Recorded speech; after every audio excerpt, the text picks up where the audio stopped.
Hello everybody, my name is Dratnos, and in today's video, we are going to take a look at some 10.1.5 interviews that have been created on YouTube and some podcasts and such that have also had wowhead transcription, or not transcription, but wowhead summaries posted. So I'll put a link to all of these interviews and to the wowhead transcriptions in the description below if you want to go take a look at them yourself. I highly recommend that you do if you're interested. But in this video, I want to summarize the three that have come out so far today. And first of all, we have an Augmentation evoker interview between Preheat and Graham Berger.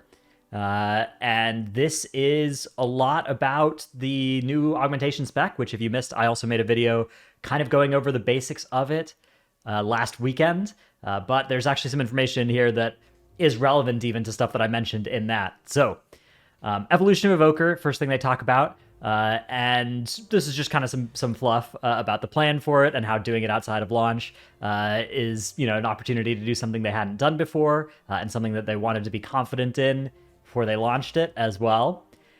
One of the questions that gets asked about this is why does this take a DPS slot instead of a healer spot or some fourth spot when we look at the kind of like the raid chart or the DPS chart. And the basic answer is they didn't want to disrupt the dynamic of dungeons and raids. And so if you're buffing people and increasing their damage, if you take a healer spot, right, you can't increase the damage by much before you become by far the best person to take that healer spot, unless you're just not doing any healing, in which case, what's the point, right?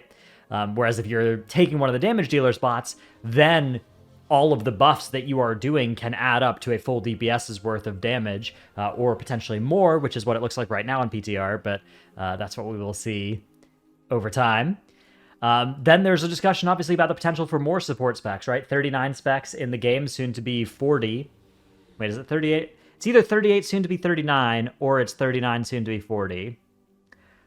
Either way, if I could spend a long time. Okay, hang on. No, I'm going to do it. We're going to do it. There's 13 classes. There's 39 right now, and there's soon to be 40. Yeah, this is going to be the 40th spec. Wait. No. It's 38 soon to be 39. Okay, either way. They're looking for more opportunities to add more support into the game, but it has to be right in the moment, or at the right moment. Dragonflight and Returning to Dragon Isles presented that moment, and they're interested to see the community's reaction to Augmentation first. If there's support for more of this playstyle, it's something they'll seriously discuss. There has been discussion about which existing specs would maybe make sense to move into being more of a support playstyle. There are some kind of obvious answers, like enhancement, discipline. These are ones that people kind of throw around when talking about these as just either thematically or historically having occupied some of that sort of weird group buffy, or enhancement just in the name, right? Enhancing damage, enhancing others' damage in the case of, the Wind Fury Totem and stuff.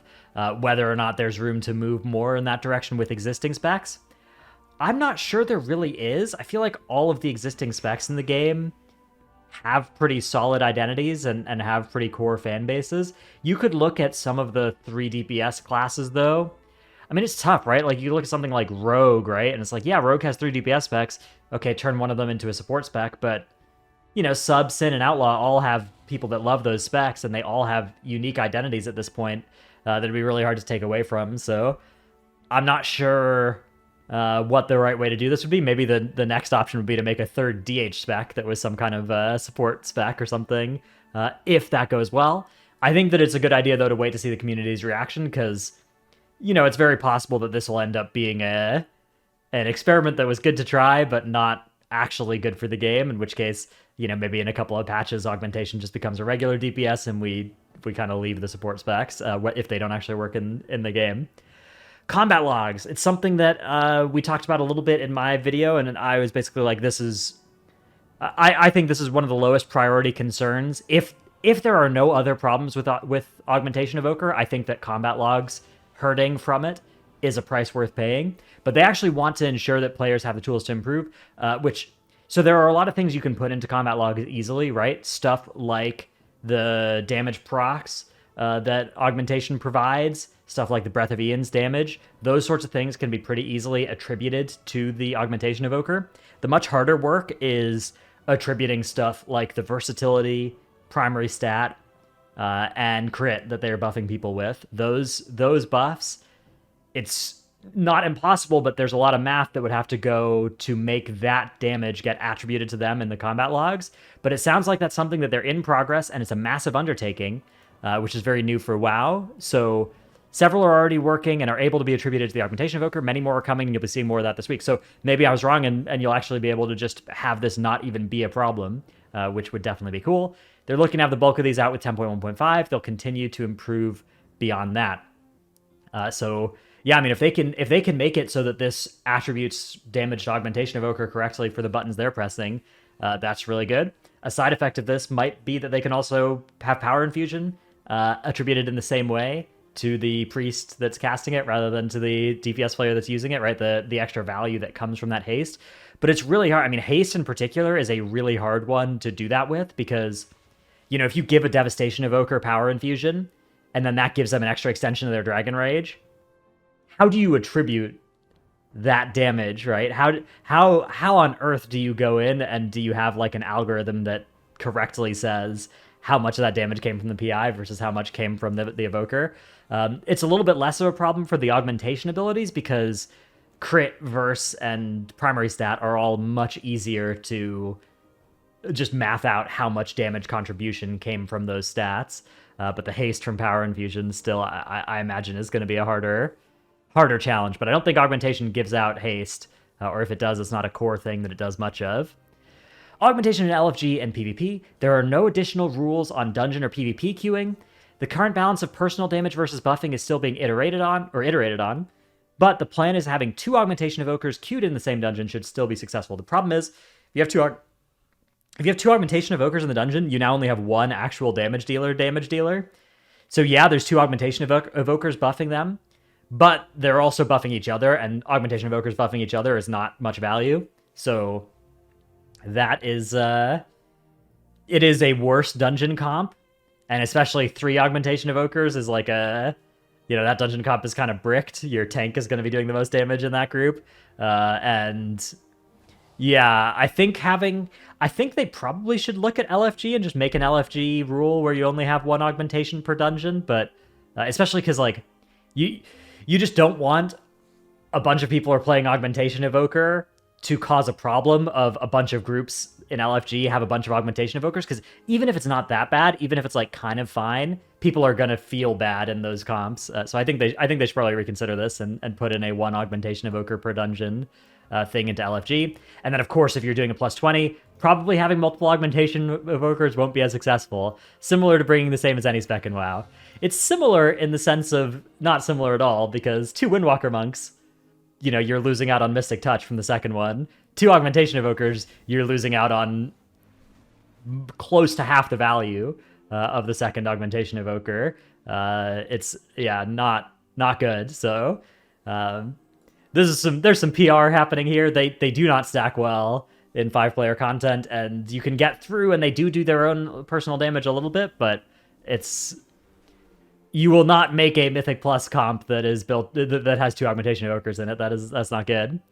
Augmentation's share of damage to buffing will likely be shifted fairly significantly in PvP. The gameplay is just so different, but the tools exist to adjust that. That seems really smart. Having the ability to make make more of their damage coming from their own abilities and less from buffing in PvP. That's probably wise, and maybe something worth doing for even the dungeon content as well. They already have a passive that adjusts the power of their Ebb and Might effect in dungeons versus in raids, but maybe even shifting some damage to their own abilities out of the buffs in dungeons. I don't know. I mean, they probably don't have to necessarily do that, but maybe something that, like, if you're the second Augmentation Evoker in a group, does that a little bit so that it's a little bit less cursed. Could be a way to kind of solve some of this problem here. Augmentation utility and defensives. Approachability is a huge for Augmentation. Part of that is making it more survivable, but they'll still need allies to be successful. Group utility is essential to this new role to make it appealing. Defensives they'll keep an eye on for tuning, but they're overall happy with the package. They'll consider making augmentations if groups run no healer with augmentation, larger investment to pick up more of that healing in talent tree. And there's actually not much off healing in the augmentation tree. There's a little like 2-point Emerald Blossom thing you can do in it, but it's really not. It's not the kind of like prop paladin off healing that's available in their talent tree. So I think that I don't think there's too much risk of no healer with augmentation being good Unless we're in a world where no healer without augmentation is already pretty good. In that case, if no healer is good, the best no healer comps will probably include an augmentation evoker, but I don't think there's a huge risk that we would move from no healer to no healer because of augmentation, if that makes sense. Competition with devastation, balance will be a large part of that. Have the tools to make adjustments, especially for differences in dungeon raid. Yeah, again, good to build these in because fundamentally the way the spec works, it's going to be very important to be able to do that.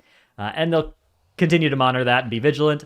It's also a factor of what allies you're buffing for augmentation, which is true. It's a lot. Some specs get more than others out of them. Having the majority of the benefit be based on your allies' performance and your buffs on them is the target. Support in name and reality. 20% personal damage sounds lower than they'd prefer, though. So they do still want damage to be coming from your own eruptions and stuff.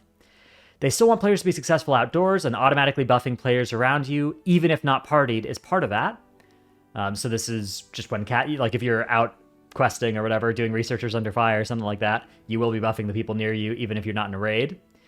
Having a more straightforward, simple rotation is intentional. Picking allies to buff, positioning, and cooldown management are meant to be the depth of the class, and I think that, thinking about it, that already seems like fair. It seems like augmentation min-maxing would be really complicated, even with the straightforward, simple rotation, especially in like hard content where, moving is something that you're doing for mechanics and for survivability, and if you're also trying to do it for damage to make sure you're near the right person to give your buff to, that's definitely a lot. Although it is worth noting that Ebon Might also prefers targets with your prescience.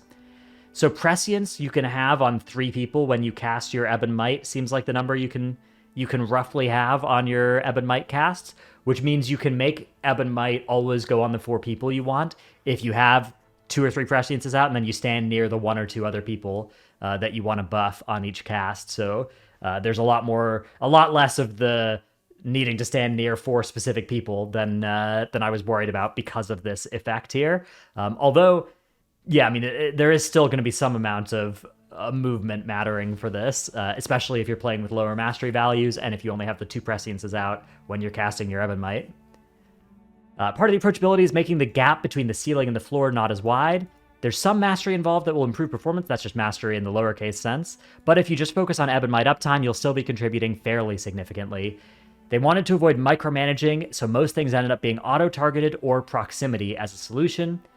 And yeah, then the Ebon Might preferring target with your prescience, that is something that means that you do actually get a lot of control over this without having to control it by clumping. There isn't an optimal number of augmentation evokers they've targeted for raid. Augmentation shouldn't be necessary and should be a choice.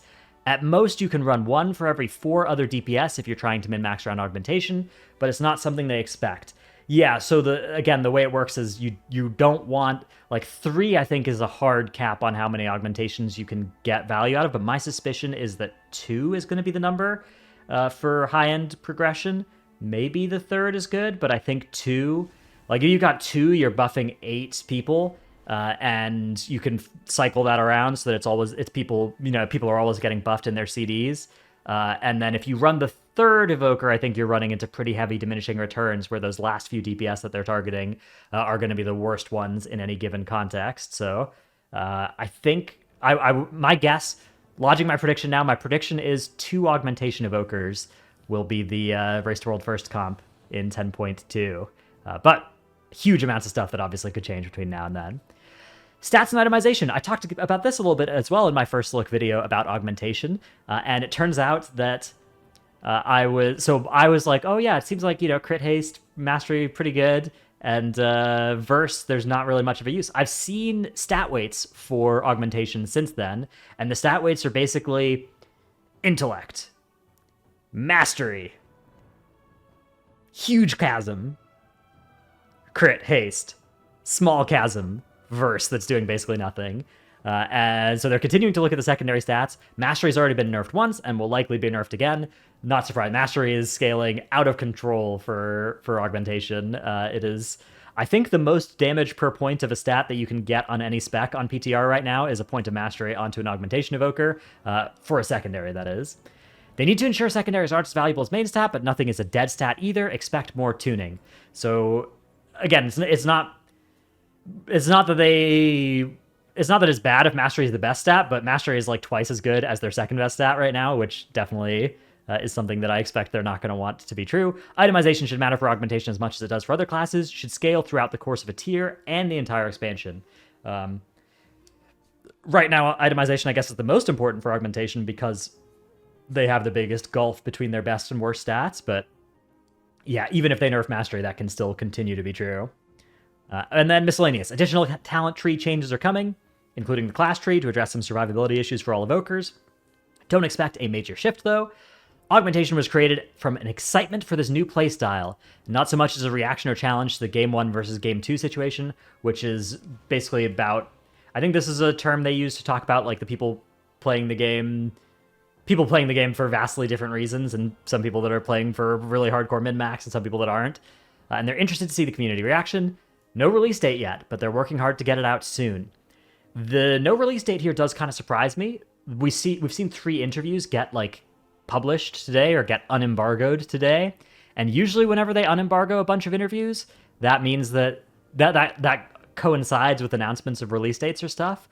But yeah, they haven't announced one yet, so maybe 10.1.5 is farther in the future than I thought. I'd kind of thought it was maybe this month even, but if they're not announcing the release date today, then maybe it's early, mid, late July or something, and not late June. I don't know. Your guess is as good as mine.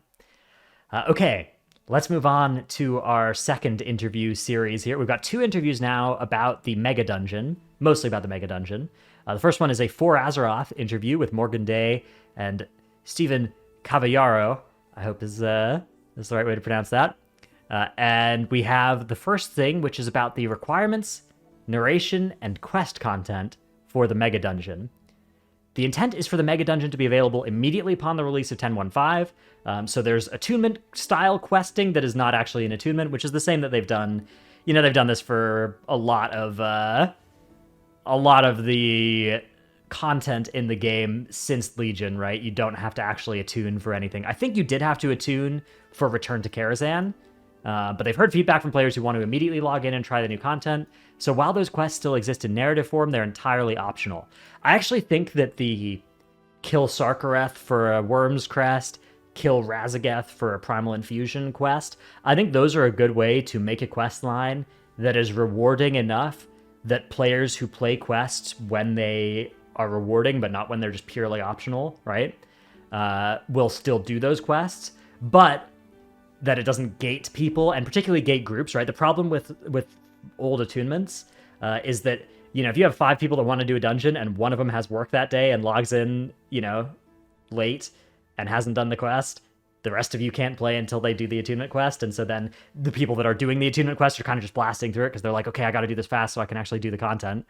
So I think it is much better that they don't make these actually required to enter the dungeon. But I think it's a good idea to make them rewarding. I think it's a good idea to make these sorts of any kind of big story beats that they want us to see, like the Kill Sarkareth for a Worm's Crest thing that you put at the end of the Zeralik Caverns quest. You know, make that compelling enough that people will want to do it, and then we get the best of both worlds. At some point, the story laid out will continue, but the team really wanted to ensure the bulk of the story is in the lead-up quests and the dungeon itself. There are 2 main plot lines converging in Dragonflight right now, so this is maybe some clues as to the 10.2 and 10.3, you know, storyline, which we still don't know who the bosses are of the raids. One of which is the Bronze Dragonflight arc, with Chromie trying to protect Nozdormu from becoming Morzund. At the same time, the Primal Incarnate storyline is still ongoing. The 2 overlap with Iridikron's plot in Fractures in Time. Dawn of the Infinite brings these 2 storylines together. So I wonder if that means, you know, I don't know. I still have no idea who I think is most likely to be the like 10.3 boss of this expansion. Assuming there still is a 10.3, of course, which I think originally they said was the plan, but, you know, again, who knows? More quests will open up after completing the Mega Dungeon, including some encrypted things that players will have to wait until launch to see. Dawn of the Infinites will be split into 2 separately queuable heroic dungeons in 10.1.7, which is much earlier than other Mega Dungeons before it, and then Season 3 of M+, will feature the 2 Dawn of the Infinite splits as new M plus dungeons, so start practicing. I actually expected this, but even still, I'm glad to see it. I think this is really good, right? Getting one of the problems with all of the old Megadungeons was they come out, they're cool, a patch comes out, you can't play them much during that patch, and then a patch comes out, and then they become M plus dungeons, and you're like, finally, I can play this thing as an M plus dungeon. And yeah, I'm glad to see them cutting down the wait between, like, they're having it launch mid season 2 and then it's an M plus dungeon in season 3. That seems like a great amount of time for this. One of the things being done differently is intentionally releasing it at a higher difficulty level, requiring coordination similar to raids, in response to requests for challenging content and meaningful rewards for smaller group sizes. There is no hard mode, it's just baked in, but it's also why they're keen on getting the split heroic versions out faster in 10.1.7 instead of waiting for Season 3. So I think this is sweet. I loved the hard modes of the old Mega Dungeons. That's some of the most fun I've had in dungeons is like the Mechagon hard mode runs, even the Tazavesh hard mode run, those the Nightbane runs in Karazhan. Those are all really fun. The Mechagon one I think was the best, but moving those sorts of mechanics to just being default mechanics for the dungeons I think is sweet as well. It does create a little bit of a question mark for me. Like, how do you have that then become an M plus dungeon and be balanced against, you know, whatever dungeon from 2007 they decide to put into the Season 3 dungeon pool that has 3 mechanics and, you know, nothing else going on in it? How do you have those 2 keystones be comparable difficulties? That is a question that I'm not sure what the way they'll answer it is, but I'm excited to see them try. And honestly, you know, interesting dungeon boss encounters. One of the saddest parts for me about the hard modes of Tazavesh and Mechagon has always been that you do these pretty fun, you know, more intensive mechanics in the hard modes, and then you're doing like plus 20 keys, and instead of doing those mechanics, you're just dealing with a health sponge of a boss, right? And it's like, okay, I wish this was the other way around, right? I wish that the challenging content here was maybe a little bit less number challenge and a little bit more coordination challenge. So maybe there'll be a way for this to scale into M+ as well in some way. Timely rewards. Gear from the Dawn of Infinites is aimed at end of heroic raid item level, so presumably 437 to 444. And they're trying new things with interesting effects tied thematically to time. We've already looked at this a little bit with a video that came out. Now I gotta decide when this video is coming out. Hang on. I'm probably putting this video up pretty soon. So a video that came out earlier today about the trinkets from this raid. But in that video, I said these would probably be on the champion track. If they're releasing at this item level, they're going to be on the hero track. So they'll go up to, you know, 441. And when they say end of heroic raid item level, I guess maybe that means that it could be 444 and therefore on the myth track and go up to 447. I would guess probably not. I would guess the items from Dawn of the Infinites will probably be around that 437 mark and be on the hero track. But either way, that means they're extremely relevant, especially any good trinkets. There's also plenty of non-power related gear and cosmetics, including the infinite scales, dragon riding customizations, and much more. And there's been a lot of quantum gear and mounts, which is like, you get these quantum shoulder pads, and then you right-click on them, and you get a random old shoulder mog. You get this like quantum mount, and you right-click it, and then you get a random old mount, which I think is really cool. So this dungeon, I think, is going to be one of the more, you know, exciting to farm for cosmetics. Creating content for a small group scale. It's always fun to fight new creatures, but particularly in long-form content, they want to continually look for ways to keep the experience fresh. One of the major parts of Dawn of the Infinites that has already been highlighted is that the Infinite Dragonflight Gauntlet. It's a non-combat moment, but a fun twist on the normal gameplay. You can see some clips of this on Twitter. I should have pulled one up, but it's like this gauntlet where you're just kind of running through and these infinite dragons are shooting balls at you. And they're predicting your movement as well, so they're shooting at where you're going to be, not where you are, so you have to actually keep adjusting your trajectory to avoid getting hit. Trying to interject moments like that helps the experience feel more immersive, more alive, and just different in a way that feels satisfying for players. The dungeon is meant to be an experience beyond just gameplay. It does also mean that when you're doing your plus 20 Dawn of the Infinites, you know, one person in your group that's bad at the minigame is gonna int your run. But as long as it's not an unfair minigame, I think that's fine. One of the challenges of this sort of gauntlet, we've seen it a little bit with like the Temple of Sithralis rotating orbs, is that players with higher ping, WoW is normally a game you can play with 200 ping and be fine. But with stuff like this, it's possible that 200 ping will be like a really, really big problem for this sort of gauntlet. So hopefully that's something that isn't too bad, especially for pushing keys. But, if it's a fun thing, that might be a price worth paying. Similarly, when designing individual mechanics, like the Find the Fake Chromie during Morchi's encounter, the team tries to come up with new ways for players to react to situations differently than the familiar ones like Dodge the Swirly. Taking into account accessibility and a reasonable time frame to parse information is important, but is also a part of tuning. Someone might make a weak aura for it, but for developers, it's less about combating automatic weak auras and more about introducing different ways for players to make a decision based on what they're actually seeing on screen.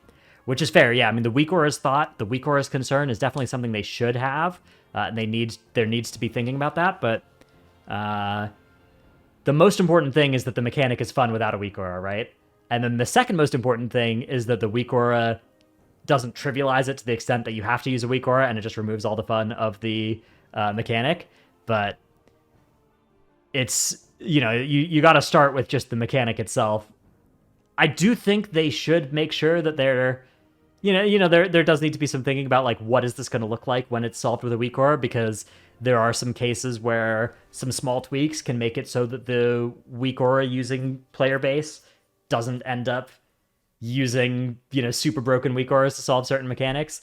The hidden auras tech is something that they have, but they need to make sure they don't misuse, like they did this tier with, like, the Echo of Neltharion and Volcanic Heart, to just make them think, okay, we have this tech, therefore we can make whatever mechanics we want and just assume players will solve them the way we want them to. Like, there still does need to be some more thought on that. For some more thoughts on that, you can go watch my video from a couple weeks ago about private auras, which goes into my thoughts on that in more depth. Megadungeon / mini raids. When considering Megadungeon specifically, they're kind of like mini raids, both in presentation and required coordination. It's a lot of bosses, right? Whereas elsewhere, they have a pretty clean line between the kinds of mechanics they want in dungeons versus raids. The Megadungeon is thought of more like a mini raid, with things like longer boss encounters that allow for more phase changing than a typical dungeon would. Class accessibility is still important. Encounters are designed as puzzles. Ideally, there are multiple approaches rather than exact strategies, or else it lacks agency and discovery. And there are areas where the team looks at design options and tries to incorporate as much class utility as possible. Afflicted is a good example, as there are many ways to solve that problem. On the other end of the spectrum, Quaking is removed for Season 2 after so many clips and videos of players getting stuck in impossible situations. Yeah, Afflicted... I don't think Afflicted is a good example. I disagree with this pretty wholeheartedly, because Afflicted seems like there is one good way to deal with Afflicted, and then a few ways that are cursed beyond belief to try and deal with Afflicted. Afflicted, you could have you can have hybrids dispelling, or you can have an awful experience in the dungeon. You can pick either of those options, but those are the only two options that, in my experience, exist on Afflicted Week. If you're trying to play with 0 hybrid dispels, Afflicted is not a good or fun affix. It is true that there are a lot of classes that have hybrid dispels, so maybe that's what they mean by a lot of options. Many ways to solve that problem. You've got a Boomkin, you've got an Ellie Shaman, you've got an evoker, you've got all kinds of different stuff. But it's all the same answer, which is the dispel. All of the other stuff is not good for that affix, and the healer self-solving it as well is pretty cursed, so... I don't think that part of this is accurate, but I do think the Quaking part of this is accurate, so that's good. There are players that love dungeons and players that love raids just as much as those who only stick to open world content. So the team enjoys trying to create content to satisfy as diverse and broad a range of players as possible. They typically focus on what makes sense for the story at the time and what they think would be exciting for the player base, but community feedback is also tremendously valuable, so if you want more Mega Dungeons, let them know. Again, we'll see how this one works out, but I do think that the Mega Dungeons have been, on average, good for both good for the M+ side of things, but also good for just dungeon running in general. I think the Mega Dungeons have been much more memorable and fun than the kind of general expansion dungeons, so I wouldn't mind them moving to more than just one per expansion of Mega Dungeons. All right, we now have a Lost Codex interview. Wait, is this the same one? Okay, yeah. Lost Codex interview with the same devs here. And this one is mostly about storytelling. So I'm going to not talk too much about this. This video is already running a little bit long, but I recommend reading through or watching this video if you care a lot about lore. But there are a few things that actually, this one had this info that we already talked about mostly, which is about the split into heroic for 10.1.7, entering the M+ rotation in Season 3. The experience of the dungeon will be different when it's split, with some narrative and other RP stuff being removed to better fit M+, all while keeping the core of the narrative. This is a really good thing to do, I think, because like you see this with Ultima Legacy of Tyr, the fact that you don't have to sit in that stun at the end of the dungeon is a really, really nice part of it. That's a really, really good thing to have going on in that dungeon. So I think them doing that kind of thing here as well is good. I don't think they need to... Dude, my dragon has started just doing this thing where it just keeps roaring over and over again. Okay, let me get off the dragon. Anyways, I don't think they need to remove all the RP from dungeons, but I do think you want to look and you want to make sure that you have RP where it's like, this is the RP that's playing while you're killing a pack, the boss is talking or something, right? Like, those sorts of things are good and work well in M+. You're sitting there and waiting is not a good thing for M+. Even though you can balance the timer around sitting there and waiting, it's just not fun. It feels bad. It feels bad to be sitting there and waiting. In some cases, it's, doing RP and then doing stuff during RP can be good. Freehold, right? We have the example of starting RP and then killing trash while you're waiting for RP to happen. That can be okay, but there are some really, the stun in Ultima Legacy Tier. It's really good they removed that, and they should do the same thing in all dungeons going forward. So I'm glad that that's the plan here. It will have end of heroic level loot, as is challenging as a raid for 5 players. Some of the items have interesting effects and tie well to the theme of time. Infinite Tears Hammer will be one of the cosmetic rewards as well. By the end of Dawn of the Infinite, the Morazon story is finished for now. However, there will be more quests following the dungeon, and this doesn't mean the end of the Infinite Dragonflight. So, I guess this means that it's probably less likely that Morazon will be a raid boss this expansion, but, we'll see. That's one of the great things about time travel storylines and stuff, is that nobody's ever really gone, and anything could happen at any time. But yeah, so there's more stuff to see if you care about the story stuff. A good interview to go and listen to or watch there. Again, all the links for these will be in the description below, but just wanted to go through all the stuff in these interviews, talk about them, and make sure you're updated on what's happening in 10.1.5. Hope you've enjoyed this video. Thanks for watching. I'll see you in the next one. Bye.